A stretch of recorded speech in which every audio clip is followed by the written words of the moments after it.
Shalom, shalom, shalom. I want to share this from out of the book of Numbers, chapter 5, starting at verse 11. We'll be reading this from the Tanakh, the Hebrew Scriptures. It's an English translation of the Hebrew Tanakh. It's from the Safaria app. And verse 11 read as such. And Yahweh spake to Moshe, saying, Speak to the Israelite people and say to them, any party whose wife has gone astray and broken faith with him, in that another man has had carnal relations with her unbeknown to her husband, and she keeps secret the fact that she has defiled herself without being forced, and there is no witness against her. But a fit of jealousy comes over him, and he is wroth up about the wife who has defiled herself.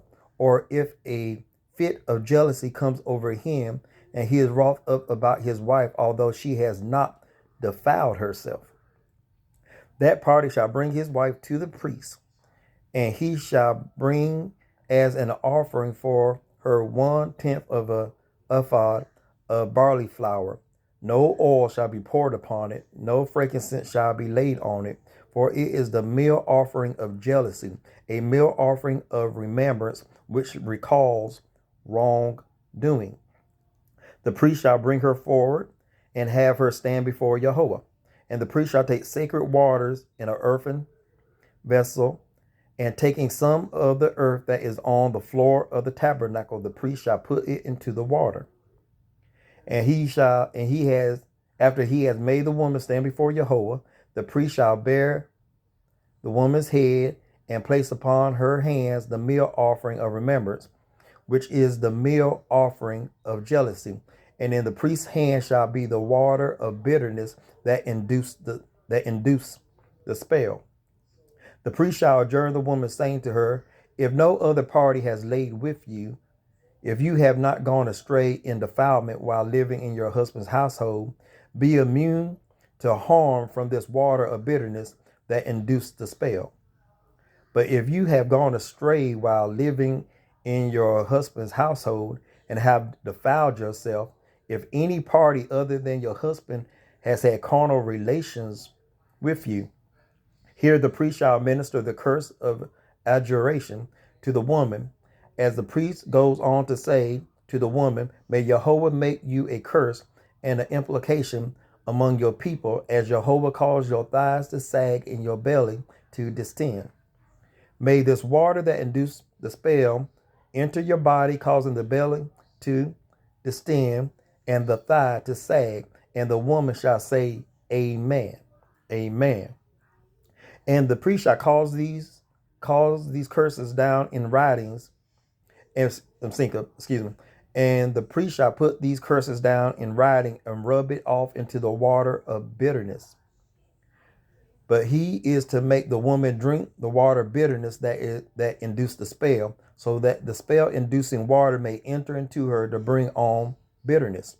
Then the priest shall take from the woman's hand the meal offering of jealousy, elevate the meal offering before Yahweh, and present it on the altar. The priest shall scoop out the meal offering, a token part of it, and turn it into smoke on the altar. Last he shall make the woman drink the water. Once he had made her drink the water, if she has defiled herself by breaking faith with her husband, the spell-inducing water shall enter into her to bring on bitterness, so that her belly shall distend and her thigh shall sag, and the woman shall become a curse among her people.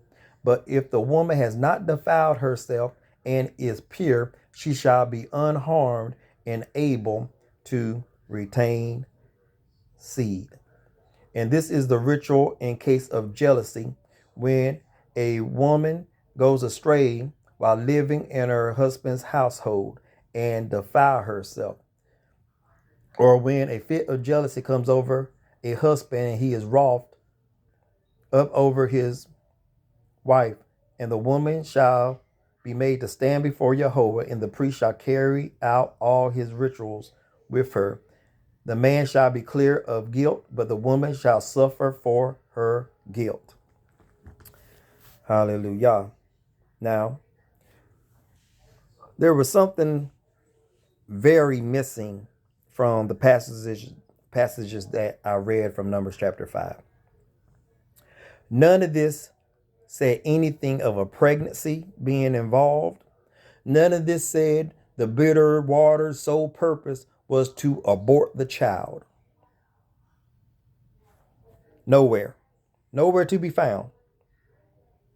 So we see this is about jealousy. This is about breaking faith. This wasn't about aborting a child.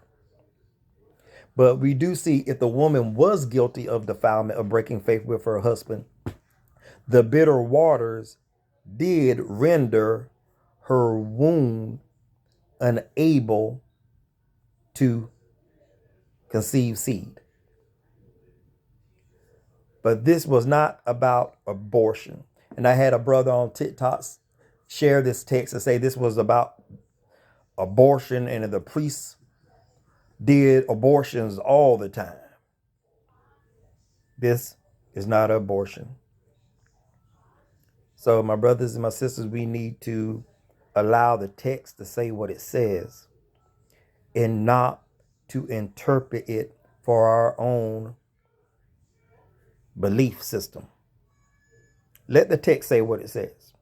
This is not about an abortion. This is not about an unwanted pregnancy. This is about the man having the spirit of jealousy come upon him because he thought his wife was being unfaithful.